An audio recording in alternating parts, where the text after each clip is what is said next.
Manly P. Hall, Secret Teachings of All Ages, 3 hours in. This is the getting into the greater mysteries and the greater initiations. This is the story of Persephone and finding the soul, right? Finding the soul that you've been separated from. So like finding like the soul self. Intuition and reason to aid her in the search, admitted only after he had successfully passed through the ordeals of the lesser, and not always then, were sacred to Ceres, the mother of Persephone, and represent her as wandering through the world in quest of her abducted daughter. Ceres carried two torches, intuition and reason, to aid her in the search. Intuition and reason, the feminine and the masculine forms of thought, higher thought. Intellectual intuition is Gnosis, taught by Buddha. Intellectual intuition, using reason and like that source flow, divine thought. It's quite crazy. For her lost child, the soul. At last she found Persephone not far from Eleusis, and out of gratitude taught the people there to cultivate corn, which is sacred to her. She also founded the mysteries. Ceres appeared before Pluto, god of the souls of the dead, and pleaded with him to allow Persephone to return to her home. This the god at first refused to do because Persephone had eaten of the pomegranate, the fruit of mortality. At last, however, he compromised and agreed to permit Persephone to live in the upper world half of the year if she would stay with him in the darkness of Hades for the remaining half. The Greeks believed that Persephone was a manifestation of the solar energy, which in the winter months lived under the earth with Pluto, but in the summer returned again with the goodness of productiveness. There is a legend that the flowers loved Persephone, and that every year when she left for the dark realms of Pluto, the plants and shrubs would die of grief. While the profane and uninitiated had their own opinions on these subjects, the truths of the Greek allegories remained safely concealed by the priests, who alone recognized the sublimity of these great philosophic and religious parables. Thomas Taylor epitomizes the doctrines of the greater mysteries in the following statement, quote, "The greater mysteries, obscurely intimated by mystic and splendid visions, the felicity of the soul both here and hereafter, when purified from the defilement of a material nature and constantly elevated to the realities of intellectual or spiritual vision," end quote. Just as the lesser mysteries discuss the prenatal epoch of man when the consciousness in its 9 days, embryologically months, was descending into the realm of illusion and assuming the veil of unreality, so the greater mysteries discussed the principles of spiritual regeneration and revealed to initiates not only the simplest, but also the most direct and complete method of liberating their higher natures from the bondage of material ignorance. Like Prometheus chained to the top of Mount Caucasus, man's higher nature is chained to his inadequate personality. The 9 days of initiation were also symbolic of the 9 spheres through which the human soul descends during the process of assuming a terrestrial form.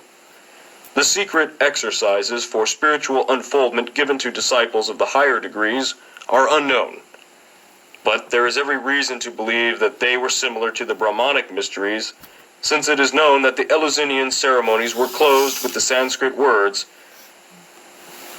Conx Om Pax. Neophyte, therefore, entered chambers of ever-increasing brilliancy to portray the ascent of the spirit from the lower worlds into the realms of bliss.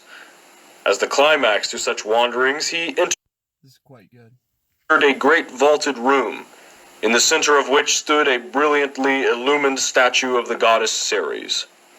Here, in the presence of the Hierophant and surrounded by priests in magnificent robes, he was instructed in the highest of the secret mysteries of the Eleusis. At the conclusion of this ceremony, he was hailed as an ipoptes, which means one who has beheld or seen directly. For this reason also, initiation was termed autopsy. The ipoptes was then given certain sacred books, probably written in cipher, together with tablets of stone on which secret instructions were engraved. In The Obelisk in Freemasonry, John A. Weiss describes the officiating personages of the Eleusinian Mysteries as consisting of a male and a female hierophant who directed the initiations, a male and a female torchbearer, a male herald, and a male and a female altar attendant. There were also numerous minor officials. He states that, according to Porphyry, the hierophant represents Plato's Demiurgus, or creator of the world, the torchbearer the sun, the altar man the moon, the herald Hermes, or Mercury, and the other officials minor stars. From the records available, a number of strange and apparently supernatural phenomena accompanied the rituals. Many initiates claim to have actually seen the living gods themselves. Whether this was the result of religious ecstasy or the actual cooperation of invisible powers with the visible priests must remain a mystery. In The Metamorphosis, or Golden Ass, Apuleius thus describes what in all probability is his initiation into the Eleusinian mysteries. Quote, I approached to the confines of death, and having trod on the threshold of Proserpine, I returned from it, being carried through all the elements.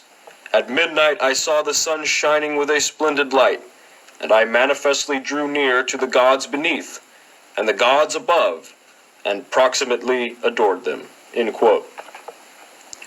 Women and children were admitted to the Eleusinian mysteries, and at one time there were literally thousands of initiates. Because this vast host was not prepared for the highest spiritual and mystical doctrines, a division necessarily took place within the society itself. The higher teachings were given to only a limited number of initiates who, because of superior mentality, showed a comprehensive grasp of their underlying philosophical concepts.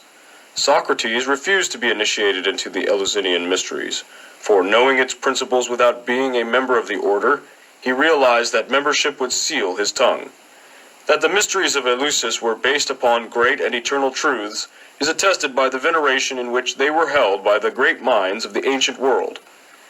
M. Overoff asks, quote, would Pindar, Plato, Cicero, Epictetus have spoken of them with such admiration if the Hierophant had satisfied himself with loudly proclaiming his own opinions, or those of his order, end quote? The garments in which candidates were initiated were preserved for many years. The Eleusinian mysteries from ancient Greece. Dank ass shit.